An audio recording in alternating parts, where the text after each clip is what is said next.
যে ছেলেটা চায়ের দোকানের এঁটো কাপ ধুচ্ছে রাস্তার ধারে, তাকে ডাকুন, তার কানে কানে বলুন, সুজলাং সুফলাং মালায়া যা শীতলাম। হ্যাঁ, সুন্দর করে বলুন। যে মেয়েটা চাকরির নাম করে বনগাঁ কিংবা চাকদা থেকে রোজ সকালে ট্রেনে সেজেগুজে শহরে আসছে শরীর বেচে চাল ডাল নুন কিনতে, তাকে ডাকুন, তার কানে কানে বলুন, সার্থক জনম আমার, জন্মেছি এই দেশে। যে ছেলেটি লটারির টিকিট নিয়ে দরজায় দরজায় ঘুরছে আর বলছে,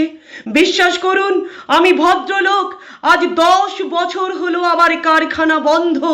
লকআউট, তাকে ডাকুন, তার কানে কানে বলুন, বলো বলো বলো সবে, শত বীণা বেনু রবে,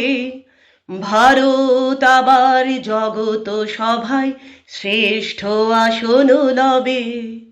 বলো বলো বলো সবে, শত বীণা বেনু রবে, ভারত আবার জগত সভায় শ্রেষ্ঠ আসন লবে। রাতের আকাশে ঝাঁপিয়ে অঝোর ধারায় বৃষ্টি নামলে যে মা আজও লণ্ঠন হাতে টালির ঘরের দরজায় ঠাঁই দাঁড়িয়ে থাকেন তার খোকন ফিরে আসবে বলে, যে খোকনকে এমনই এক বর্ষার উন্মত্ত রাতে কালো গাড়ির পুলিশ ডেকে নিয়ে গিয়েছিল আর বরানগরের রাস্তায় ভোরের ঘুম ভাঙা কুকুর প্রথম দেখেছিল যার গুলিবিদ্ধ রক্তাক্ত লাশ, সেই মাকে ডাকুন, তার কানে কানে বলুন, হাম বুলবুলে হ্যাঁ সিকি,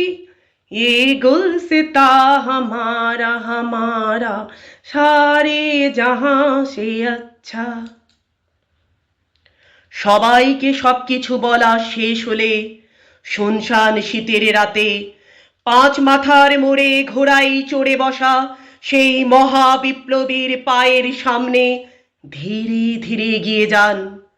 ফাঁকা রাস্তায় রাতের বাতাসে কান পাতুন, শুনতে পাবেন সেই বিপ্লবী পুরুষের বজ্রকণ্ঠ, আমি তোমাদের কাছে রক্ত চেয়েছিলাম, তোমাদের কাছে রক্ত চেয়েছিলাম, তোমাদের স্বাধীনতা এনে দেব বলে আমি পারিনি, কিন্তু আমি আমার সমস্ত জীবন উৎসর্গ করেছি, আর তোমরা তোমরা